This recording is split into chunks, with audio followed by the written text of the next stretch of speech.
Tonight, investigators in Yavapai County have cracked the nearly 40-year-old cold case murder of Cathy Sposito. It was an early morning time on June 13th, 1987. She's hiking on a popular trail at Thumb Butte. She's attacked and murdered. People can hear her screaming for help.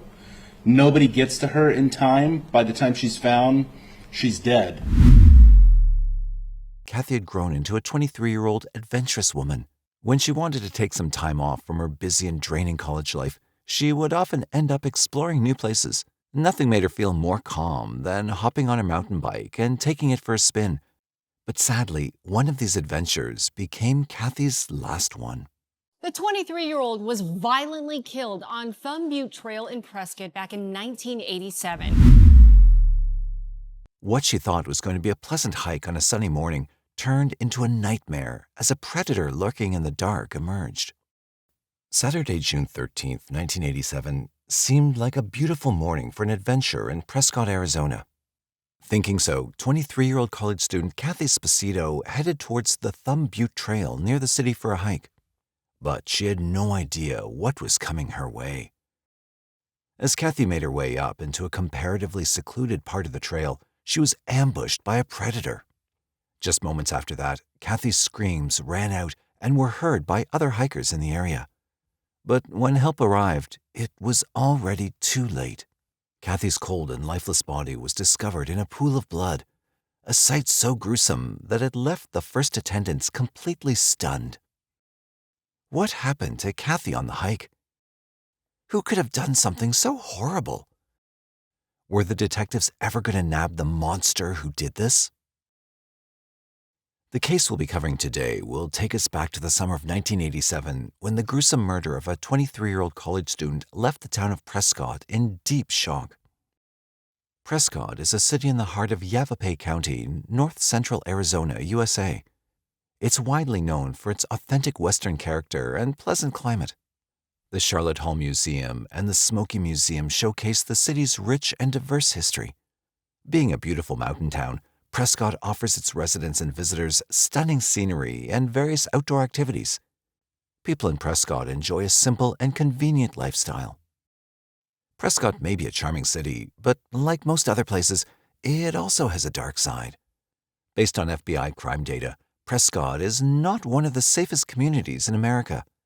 The chance of someone falling victim to a violent crime in Prescott is 1 in 224. And likely so, Prescott has seen multiple crimes that shook the whole town.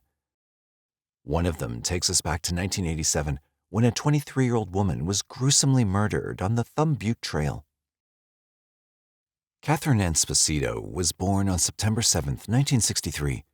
She was known to her loved ones as Cathy. Although not much is known about Cathy, it was pretty evident that she was a joyous person who always made the ones around her happy. While Cathy was close to a number of people, she had a special bond with her brother, Justice Salvatore Sposito. By 1987, Cathy had grown into a 23-year-old adventurous woman. At the time, she was a student at Prescott College. When she wanted to take some time off from her busy and draining college life, she would often end up exploring new places. The ventures were always fascinating to her. Nothing made her feel more calm than hopping on her mountain bike and taking it for a spin, whether it was for completing her errands or for an exploratory ride through the woods. But sadly, one of these adventures became Cathy's last one. What she thought was going to be a pleasant hike on a sunny morning turned into a nightmare as a predator lurking in the dark emerged. It was a Saturday morning on June 13th, 1987, when Cathy decided to go for a hike nearby. Around 7 in the morning, she rode her mountain bike to the Thumb Butte Trail and began hiking up the path. The famous Thumb Butte Trail is only 3 miles from downtown Prescott. It was considered a somewhat difficult hike, but that had never stopped adventurers like Cathy from taking on the experience. The scenic views of the surrounding and distant mountain ranges from a height of 6,300 feet made every step worth it. Later into the day, when Cathy was on her way down the hike, something awful happened.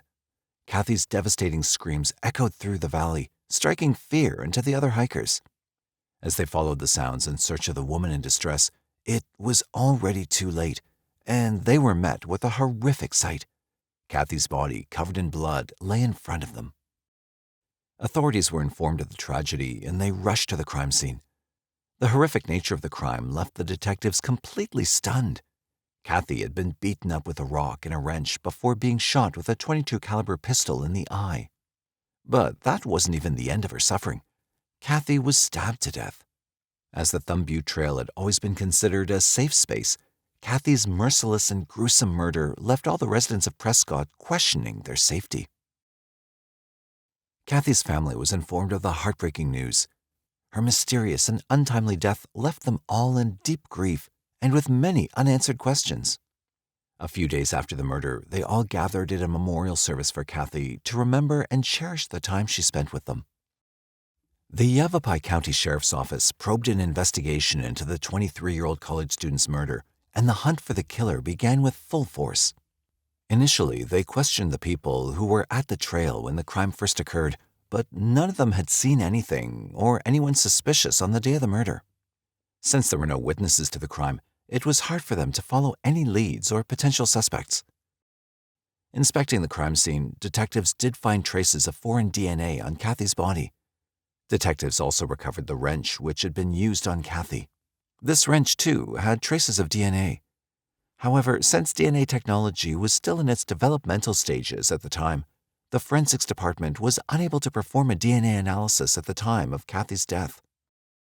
Identifying Cathy's killer was starting to look like an impossible job. Any tips or leads they followed all led to dead ends. And just like that, years passed, but Cathy's killer still remained unknown. However, Cathy's case never completely went cold. Over the next 3 decades, a lot of detectives worked on Cathy's case and tried to track down the killer. They went through the files and looked at the evidence again and again, hoping to find something that the other detectives might have missed out on. But sadly, nothing definitive was ever found. One of the detectives who worked on Cathy's case was Sheriff David Rhodes. He'd started working on the case as a young deputy in the early 1990s, and Cathy's case was one of his first homicides. Detective Rhodes soon developed an emotional bond with Cathy's case and decided he wasn't going to let the killer roam free even after all these years. Almost 30 years after Cathy's murder, around 2017, detectives were already working on an assault case of an unidentified woman that took place back in April 1990 on the Thumb Butte Trail. This incident had taken place almost 3 years after Cathy had been murdered. The intriguing part about this case was that this assault took place in almost the same part of the trail where Cathy was murdered and around the same time of day as well. Luckily, this woman survived. Through an assault kit, the unknown male's DNA was recovered from the victim's body and preserved for future use. In 2017, advanced and more accessible DNA technology led the forensics team to perform genealogical testing on this DNA sample and compare it with the sample found at the time of Cathy's murder. They noted that the two samples were much alike. The odd similarities in the DNA evidence from both the cases eventually linked them together, and the detectives were finally getting closer to identifying the suspect. Through this DNA evidence, the detectives were able to identify a female descendant of the suspect. With high hopes, the detectives made their way to this woman's home, and she provided them with 2 names, Bryan Scott Bennett and his younger brother. It also turned out that this woman was Bennett's daughter, but it wasn't hard for detectives to distinguish between Bennett and his brother. Equipped with the fact that a majority of the DNA on the wrench from Cathy's case belonged to Bennett, he was determined to be the culprit. Cathy Sposito, I am saying today with high confidence, Cathy Sposito was murdered by Bryan Scott Bennett. It had been 36 years since Cathy's murder, and law enforcement finally had a name for the mysterious man who killed the 23-year-old college student, Bryan Scott Bennett. But who was he? Bryan Scott Bennett was born on July 30th, 1970. Not much is known about his childhood except for the fact that in 1987, at the time of Cathy's murder, Bennett was a 16-year-old boy who had moved from Calvin, Kentucky to Prescott. He'd enrolled in Prescott High as a sophomore the previous year, and only a few months after murdering Cathy, he withdrew from the school in January 1988. It was never disclosed whether Bennett ever married or not, but he did get a woman pregnant in the summer of 1988 while he was an employee at K-Bob's restaurant in Prescott. In December 1988, after hopping from one job to another, Bennett enlisted in the U.S. Army but deserted it in November 1989. Right after that, he got involved in another string of crimes. Bennett was charged multiple times for forgery of checks and even received a 3 years probation for the same in 1991. Taking a closer look into Bennett's questionable past, detectives uncovered some dark incidents. Apart from Cathy's assault and murder, Bennett had been involved in at least 3 other assault cases. Detective Rhodes said that through the investigation, they found 4 victims connected to Bennett. Cathy Sposito became Bennett's first victim when he murdered her on the Thumb Butte Trail in 1987. Bennett's second victim was the unidentified woman who was assaulted along the same trail in April 1990, the one which helped establish a link to Cathy's case. Just like Cathy, this woman too was out on a hike along the trail, and when Bennett found her alone, he assaulted her. Bennett snuck up behind her, held a rock to her head, and assaulted her before running off into the woods. She had been camping with her boyfriend, who wasn't around when the attack took place.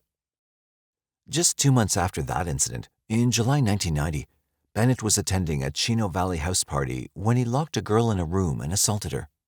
Just like everyone else at the party, the girl had been drinking and had only gone to the room to lie down and have some rest when Bennett snuck into the room.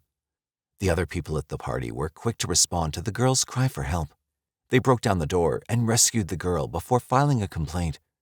Bennett was later arrested by the Chino Valley Police Department. However, he was later acquitted due to conflicting eyewitness testimonies. Almost 3 years after that, on June 2, 1993, a woman named Renee Sandoval was just leaving the Miller Valley Post Office when she was approached by a man. The man suddenly pulled out a knife and pointed it at Renee.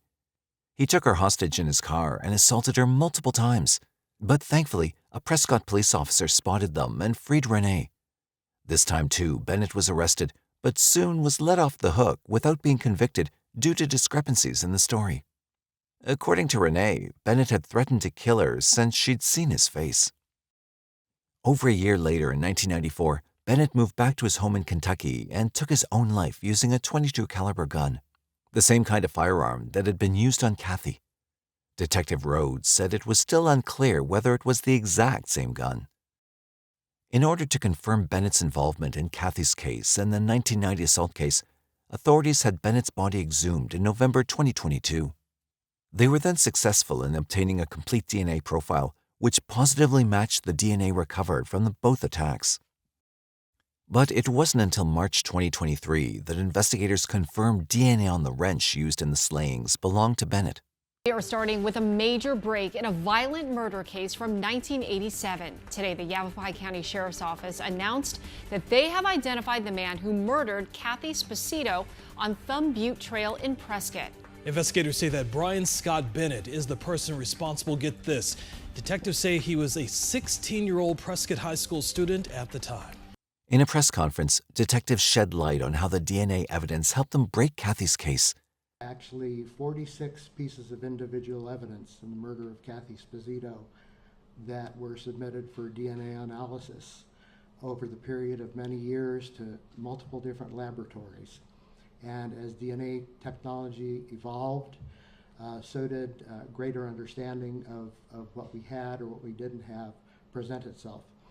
So as a result of that, when I was asked by Lieutenant Pritchard a few years ago, do you remember having reviewed the DNA from victim number 2 against Cathy Sposito? And I said, I don't think I ever did that, but let me go look. And within a matter of days, I was astounded by the consistency and comparison of the numbers that came through. However, this wasn't an easy task. With cold cases such as Cathy's, there are many difficulties. Acquiring accurate DNA matches became even more difficult because of how the evidence was handled at the time of the original crime. The wrench found at Cathy's crime scene, which was believed to have been used during the attack, tested positive for multiple DNA contributors. This was because before the detectives arrived at the scene, it had been tampered with because another hiker carried it from the original location and handed it to a law enforcement officer on the scene. Cathy's brother, Justice, had lost all hopes of ever finding out who had killed his sister. But when Bennett was identified, he felt relieved. That's sort of some kind of justice. Justice Salvatore Sposito has been waiting 36 years to get. I never thought that they would even solve this case.